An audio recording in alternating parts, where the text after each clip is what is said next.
Well, we're back here with another edition of an album review. This will be my sixth album review on YouTube, everybody. Big B Knows Best 42 here. If you're new to my channel and you want to see more of my videos, hit that like, ring that bell and subscribe and get notifications. And if you like our content, hit that like button. You know what to do. All right, getting into it. Today's album review is Van Halen, 1984. One of the most classic albums of all time and one of the go-to albums in the conscience and the listening arsenal of some of the most feverish Van Halen enthusiasts of all time. This was 1984, which was released on January 9th of the same year, was the final album to feature lead vocalist David Lee Roth. There is a lot of speculation and unknown as to why exactly Roth was terminated from the band he had helped become a success and a cultural icon at that. But nonetheless, we obviously have to admit that after 6 albums, David Lee Roth probably had the most influential role in the sound of any band as its frontman. And that was difficult to do. Eddie Van Halen, and the kind of guitarist he was, it was going to be difficult to have anybody that could match him. There was so much intrigue in the way that Eddie played the guitar because it was so different from how anybody else had ever previously heard an electric guitar played. He had been doing things with the electric guitar that you had never heard anybody do before, and in some instances should be beyond the capabilities of the instrument. But going into the album, there had been a lot of creative tension way before this album. In fact, the lead single, Jump, on that album, which arises from one of the most iconic and recognizable keyboard riffs of the era, a glammy, major noted synthesizer riff that just, it explodes in your conscience. It's one of the most played stadium PA songs of all time. David Lee Roth never wanted to record the song because he didn't like the thought of Van Halen being a keyboard band. He really loved the hard rock, party rock sound that the band had become known for. Eddie wanted to use it actually on the band's 4th album, Fair Warning. But David Lee Roth, who had a pretty strong working relationship with the band's producer, Ted Champagne Templeman, who had been successful with the Doobie Brothers in the previous decade, in the 1970s. He had actually gotten Eddie to really kind of hold off on that, dial the glam, the pop, the radio friendliness down, and then Eddie was just not happy at all with their 5th album, Diver Down, in 1982. He just, a 12-song album that had 5 cover versions and then 7, and then it had 7 originals, which were kind of recycled from old lists. The band he had really kind of held off really doing much with a bunch of riffs he had written because he just didn't like the way they sounded. So with 1984, he really took creative control when he built his record studio 5150.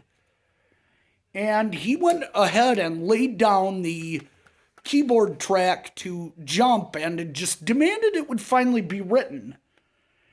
And David Lee Roth had introduced the lyrics, from which he had claimed he had been watching the evening news several years earlier and watched a man contemplating suicide, which arises the catchy and famous chorus, "Might as well jump. Jump! Go ahead and jump."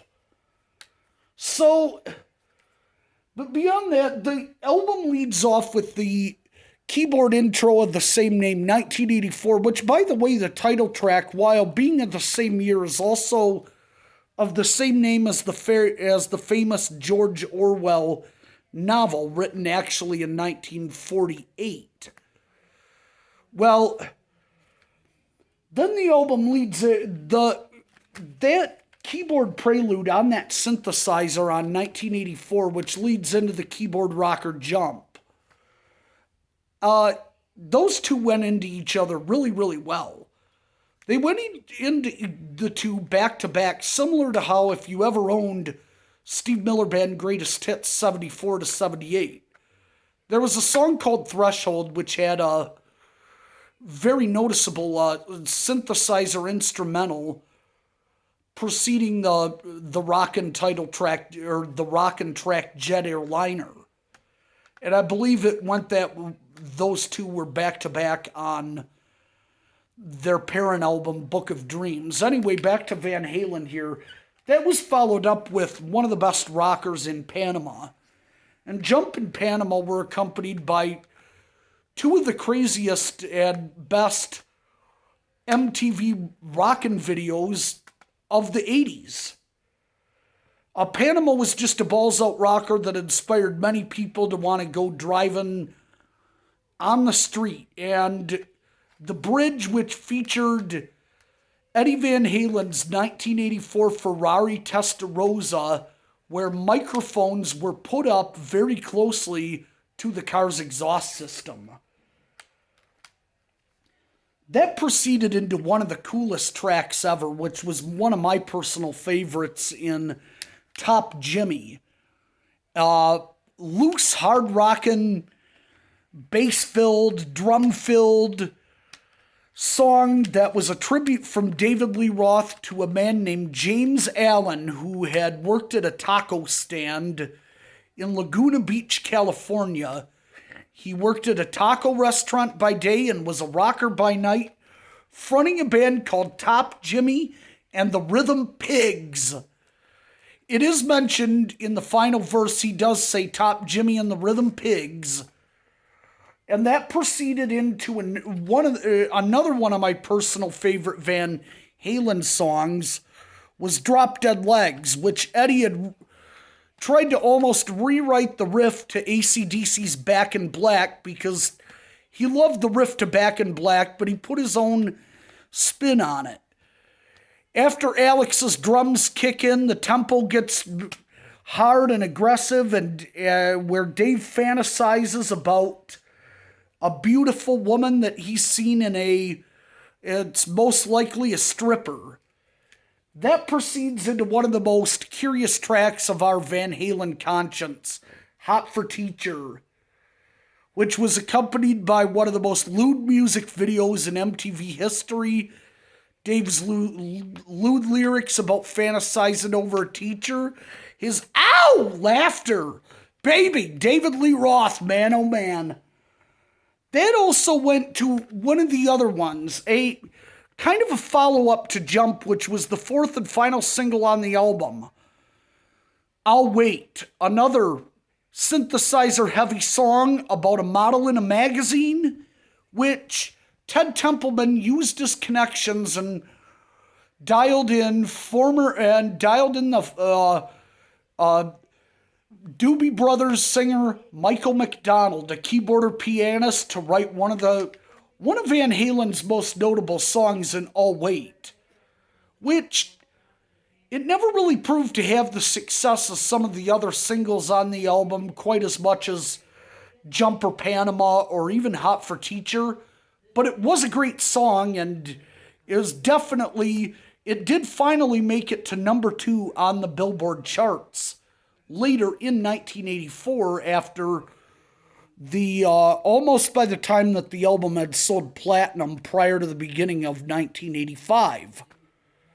The album concluded with Van Halen really kind of getting back to their roots with kind of a grassroots sound that they had throughout their first 3 albums with Girl Gone Bad, a song about a girl who had at one time been part of an upstanding religious family, upper middle class, white family, and just gotten into the allure of a life of prostitution and easy dollars. And then probably coming back to their roots more than any other song, they do so on the concluding track, House of Pain, which had one of the most catchy and curious and raw Eddie Van Halen riffs of all time. With 9 songs, Van Halen 1984 is often the first album people think about when thinking about this great band. But it was also the ending of the frontman who pushed this band to a creative edge that possibly no other rock band had ever been before. I hope you really liked this video. I'm a huge Van Halen fan, as you can tell. Please let me know in the description what you thought about this video. If you liked it, hit that like button. If you want to see more, ring that bell and get notifications.